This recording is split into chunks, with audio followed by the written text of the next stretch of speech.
आप हंस रहे हैं, लेकिन ये गंभीर बात है। राजा भेष बदलकर बाजार में आलोचना सुनने जाता था।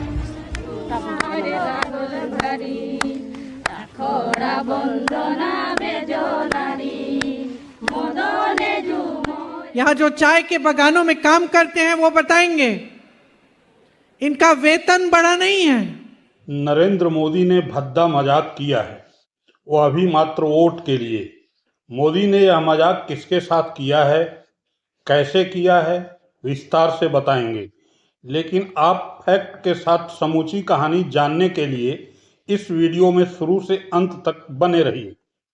अब इन दो तस्वीरों को गौर से देखिए। दोनों तस्वीरें कहीं और की नहीं, असम की हैं, असम के चाय बागान की हैं। अंतर है तो महज इतना कि ये जो पहली तस्वीर है, इसमें चाय के पत्ते तोड़ने वाली इस महिला के तन पर न तो ढंग के कपड़े हैं और न ही चेहरे पर रौनक। यह चाय बागान मजदूर की असली तस्वीर है, क्योंकि यही तस्वीर तब भी दिखी जब मोदी जी के कृषि मंत्री शिवराज सिंह यहाँ पर पहुँचे थे। तब भी मजदूरों के तन पर न तो ढंग का कपड़ा दिखा और न चेहरे पर रौनक। लेकिन इस तस्वीर में जैसे ही मोदी जी की एंट्री होती है, पूरी तस्वीर अचानक से रंगीन हो उठती है। सभी के तन पर एक ही रंग की असमिया गमोसा से मैचिंग एक ही तरह की सुंदर साड़ी, चेहरे पर रौनक। जैसे अचानक मजदूरों की मजदूरी बढ़ गई हो और चाय बागान में ड्रेस कोड लागू हो गया हो। अब यहाँ यह सवाल उठता है कि यह चमत्कार हुआ कैसे। चाय बागान के मजदूरों की जो माली हालत है, उससे तो यह चमत्कार कतई भी होने वाला नहीं है। अगर आपको मेरी बात पर विश्वास नहीं है तो कैग अर्थात भारत के नियंत्रक एवं महालेखा परीक्षक की रिपोर्ट पढ़ लीजिए, या फिर आप ऑक्सफैम इंडिया के साथ ही भारतीय प्रौद्योगिकी संस्थान बॉम्बे के संयुक्त अध्ययन को टटोल लीजिए। ब्रिटिश सेफ्टी काउंसिल और इंडिया डेवलपमेंट रिव्यू की रिपोर्ट को भी देख सकते हैं। कहीं भी आपको मोदी जी वाली यह सुखद तस्वीर नजर नहीं आएगी। हाल यह है कि असम के चाय बागानों में पत्ती तोड़ने वाले मजदूरों की आर्थिक हालत आज भी बदतर है। मजदूरों को रोज 220 से 250 रुपए तक की मजदूरी मिलती है, जबकि 350 रुपए से अधिक देने का वायदा था। कम आमदनी के कारण अधिकांश परिवार गरीबी में जीवन जीते हैं। इन्हें न तो पर्याप्त भोजन मिल पाता है और न ही बच्चों को जरूरी पोषण। मजदूरों के आवास की हालत भी खराब है। छोटे छोटे घर हैं जो जर्जर हालत में हैं। साफ पानी और शौचालय जैसी सुविधाओं की कमी के साथ साथ स्वास्थ्य सेवाओं का हाल भी बेहाल है। चाय पत्ती तोड़ने का काम मुख्य रूप से महिलाएं करती हैं, लेकिन उनको कम वेतन और सीमित अधिकार मिलते हैं। मजदूर रोज 8 से 10 घंटे कड़ी मेहनत करते हैं, 20 से 25 किलो पत्ती तोड़ लेते हैं, फिर भी चाय के कुल मुनाफे में इनका हिस्सा 0.16% भी नहीं बन पाता है।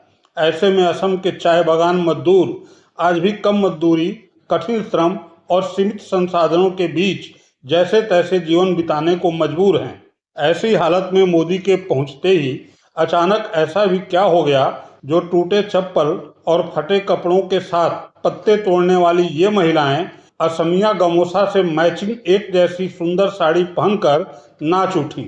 मुझे लगता है इस सवाल का जवाब खोजने से पहले हमें संसद में हाल ही में दिया गया प्रियंका गांधी का भाषण सुन लेना चाहिए। सुनिए। आप हंस रहे हैं, लेकिन ये गंभीर बात है। राजा भेष बदलकर बाजार में आलोचना सुनने जाता था। ये सुनने जाता था कि प्रजा मेरे बारे में क्या कह रही है, मैं सही रास्ते पे चल रहा हूँ कि नहीं। लेकिन आज का राजा, भेष तो बदलते हैं आज के राजा, शौक तो है उनको भेष बदलने का, लेकिन न जनता के बीच जाने की हिम्मत है और न आलोचना सुनने की। सच तो यह है कि मोदी जी अब भेष बदलने में ही नहीं, भेष बदलवाने में भी माहिर हो गए हैं। असम के चाय बागान में महिला मजदूरों के साथ मोदी जी ने अपनी इसी कला का प्रदर्शन किया। असम विधानसभा चुनाव के लिए मोदी जी ने चाय बागान में फोटोशूट और वीडियो बनाने के लिए दर्जनों महिला मजदूरों को असमिया गोमासा से मैचिंग साड़ी पहना दी।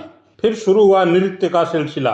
वोट के लिए यह एक भद्दा मजाक से अधिक कुछ भी नहीं है। मोदी जी ने इस मजाक का फोटो और वीडियो भी खुद ही अपने सोशल साइट पर शेयर किया, जिसमें वह मजदूरों के नृत्य पर ताली दे रहे हैं, उनके गीत संगीत पर बात कर रहे हैं, लेकिन एक बार भी उनकी दयनीय दशा और उनकी मजदूरी पर बात करते नहीं दिखाई दे रहे हैं। हाँ, मोदी जी असम में वोट लेने के लिए इस कदर पहुंचे तो यह बताना भी नहीं भूले कि उन्होंने चाय बेची है और उस चाय का संबंध इस बागान से है।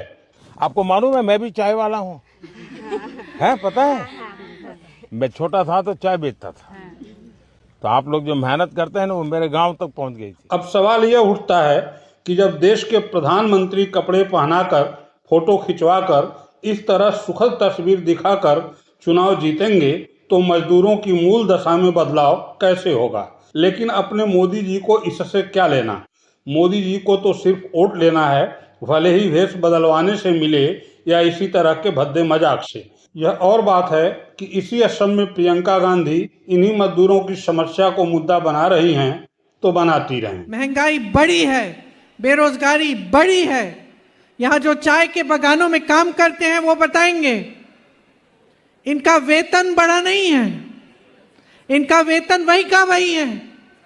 इनके हाथ छिल गए हैं, महिलाओं के हाथ छिल गए हैं, पत्थर बन गए हैं, कठोर बन गए हैं। चाय की पत्तियां चुन चुन के सुबह से शाम तक काम करती हैं, घर जाती हैं, खाना पकाती हैं, बच्चों का देखभाल करती हैं, सबको अच्छी तरह से खाना दिलवाती हैं, घर पे सफाई करती हैं, फिर सोती हैं।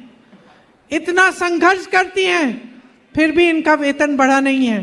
फिर भी आप चाय के बागानों में जाओ तो आप न्यूनतम सुविधाएं नहीं है, मिनिमम सुविधाएं नहीं है जो होनी चाहिए आपकी।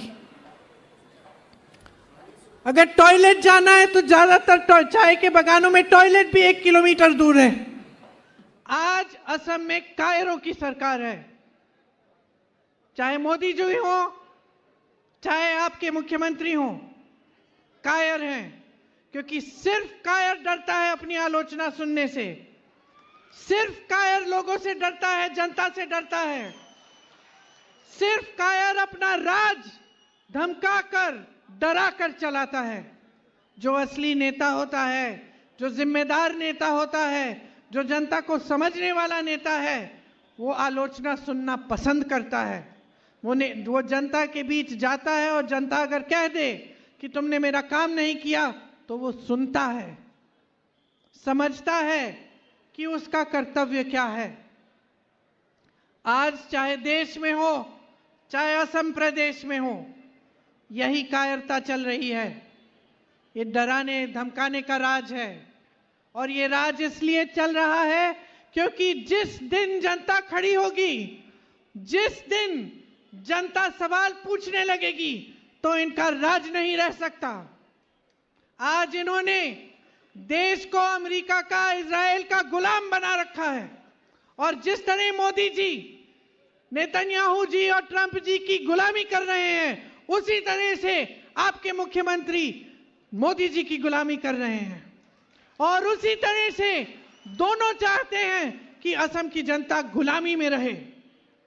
ये असम है, ये बड़े बड़े संतों की धरती है, बड़े बड़े नेताओं, योद्धाओं की धरती है। यहां से आजादी की लड़ाई के लिए लोगों ने जान दी, जीवन दिया। आपकी स्वतंत्रता के लिए इस जनता को दबाने वाला आज तक पैदा नहीं हुआ है, और आपका कर्तव्य है, आपकी जिम्मेदारी है कि आप इन सब नेताओं को सबक सिखाओ कि असम की जनता अपने अस्तित्व के लिए, अपनी असम की संस्कृति के लिए, अपने गर्व के लिए, अपनी धरती के लिए लड़के दिखाएगी। ये जितने नौजवान खड़े हैं, रोजगार आपका हक है, शिक्षा आपका हक है, मेरी बहनें सही वेतन आपका हक है, महंगाई कम हो ये आपका हक है।